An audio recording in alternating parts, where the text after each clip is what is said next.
लोकनेते दिवंगत विनायक मेटे यांची आज 61वी जी आहे ती जयंती आहे.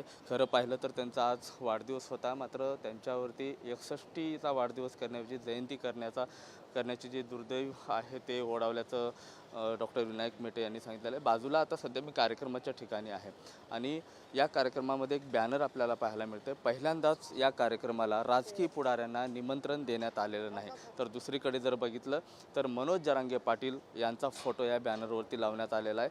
बाजूला जर बघितलं दिवंगत लोकनेते विनायक मेटे साहेबांचा फोटो आहे आणि त्याच बाजूला डॉक्टर ज्योती विनायकराव मेटे यांचाही फोटो आहे.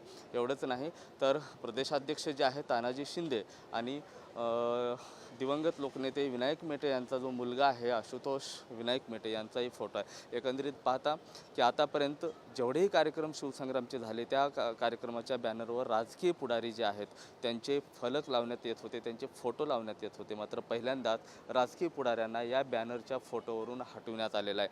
सध्या लोकसभा निवडणुकीची रणधुमाळी संपली, आता विधानसभा निवडणुका तोंडावर आहेत आणि असं असताना ज्योती विनायक मेटे यांना बीड विधानसभेसाठी निवडणूक रिंगणात उतरावं असं आग्रह जो आहे इथल्या कार्यकर्त्यांनी केलेला आहे आणि त्यामुळे त्यांनीही देखील मी निवडणूक लढवणार असल्याचा जो संकल्प आहे त्यांनी केलेला आहे. राज्यातल्या एकूण 5 ठिकाणी जे विधानसभा सीट्स असतील त्याकडे आमचं लक्ष असणार आहे आणि यानंतर राज्यभरात ज्या गोष्टी करायच्या त्या गोष्टी आम्ही पूर्ण करू असा इशारा देण्यात आला. एकंदरीत या बॅनरवरती फक्त दोघांचे फोटो असल्यामुळे राजकीय चर्चेला मात्र आता उधाण आलेलं आहे.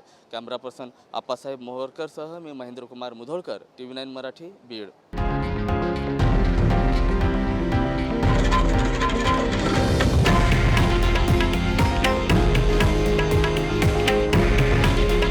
हे आहे देशातील नंबर 1 न्यूज नेटवर्क आणि आपण पाहत आहात TV9 मराठी. काळजी तुमची, हित महाराष्ट्राचं.